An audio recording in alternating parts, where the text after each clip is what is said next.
भारतीय जनसंघ के संस्थापक अध्यक्ष, महान राष्ट्रभक्त, प्रखर शिक्षाविद डॉक्टर श्यामा प्रसाद मुखर्जी जी के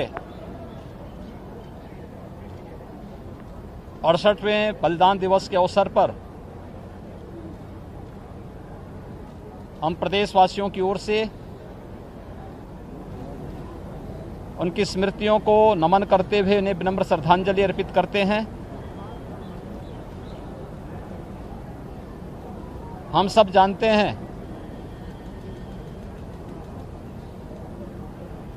कि डॉक्टर श्यामा प्रसाद मुखर्जी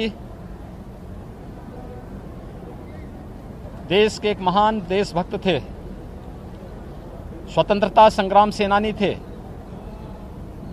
महान शिक्षाविद थे और भारतीय जनसंघ के संस्थापक अध्यक्ष भी थे।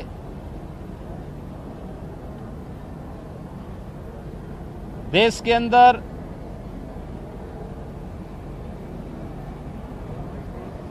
जब देश आजाद हुआ था तो स्वतंत्र भारत में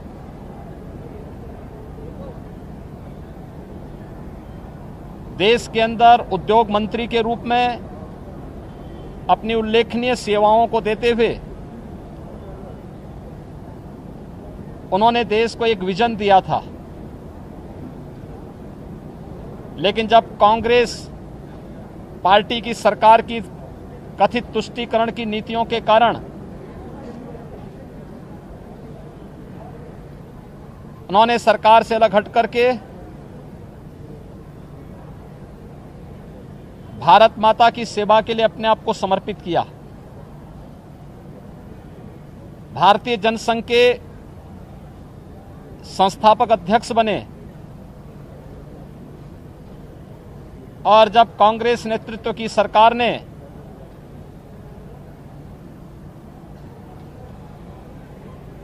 संविधान में चुपचाप चोरी छिपे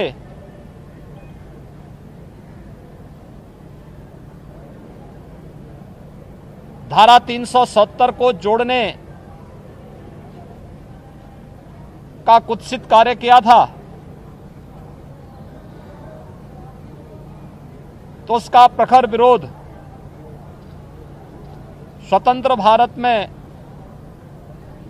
जिस महापुरुष ने किया था वह नाम था डॉक्टर श्यामा प्रसाद मुखर्जी का।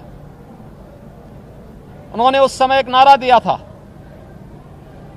एक देश में दो प्रधान,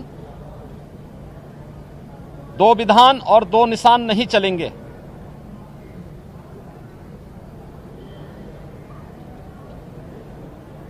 इसके खिलाफ उन्होंने आंदोलन चलाया और एक साजिश का शिकार बने। 1953 में आज ही के दिन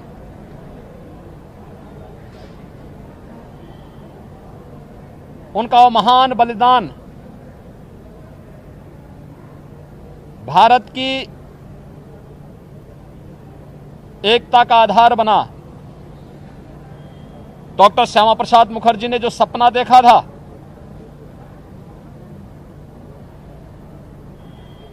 हम सब अभिनंदन करते हैं भारत के यशस्वी प्रधानमंत्री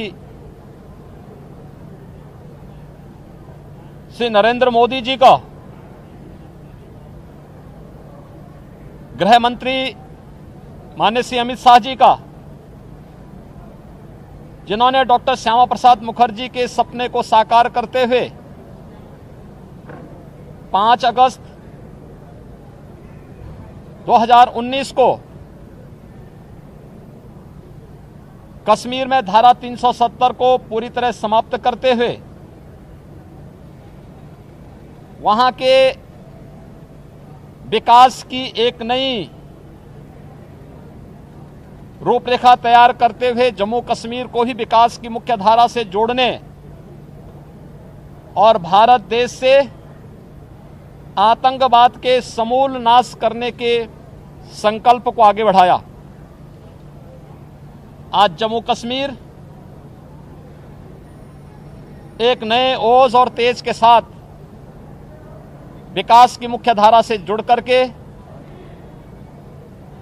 लोकतंत्र की एक नई भोर के साथ आगे बढ़ रहा है। जिस जम्मू कश्मीर में लगातार वहां के मूल्यों और आदर्शों को रोकने और रौंदने का प्रयास आजादी के बाद धारा 370 लागू होने के बाद निरंतर हुआ, आज उस जम्मू कश्मीर के अंदर हर नागरिक विकास की मुख्य धारा के साथ जुड़ी रहा है। लेकिन साथ साथ उस जम्मू कश्मीर के अंदर एक अन्य बात तो देखने को मिल रही है कि अनुसूचित जाति, जनजाति, बंजारा और गुर्जर समाज के लोगों को भी आरक्षण की सुविधा का लाभ वहां पर प्रदान किया जा रहा है। विकास की मुख्य धारा के साथ पूरे जम्मू कश्मीर को जोड़ने का जो एक कार्यक्रम वर्तमान में चल रहा है और भारत के संवैधानिक प्रावधानों के अंतर्गत हर एक नागरिक को संविधान प्रदत्त अधिकार वहां पे प्रदान किए जा रहे हैं। यही तो सपना डॉक्टर श्यामा प्रसाद मुखर्जी जी का था। आज उनके 68वें बलिदान दिवस के अवसर पर हम उस महामानव को, उनकी स्मृतियों को नमन करते हुए विनम्र श्रद्धांजलि अर्पित करते हैं। भारत की एकता और अखंडता का जो पाठ उन्होंने पढ़ाया, आज वे संकल्प चरितार्थ हुए हैं, होते हुए दिखाई दे रहे हैं और एक भारत श्रेष्ठ भारत की परिकल्पना आज साकार होती हुई दिखाई दे रही है। यही डॉक्टर मुखर्जी के प्रति भारत राष्ट्र की विनम्र श्रद्धांजलि है। धन्यवाद।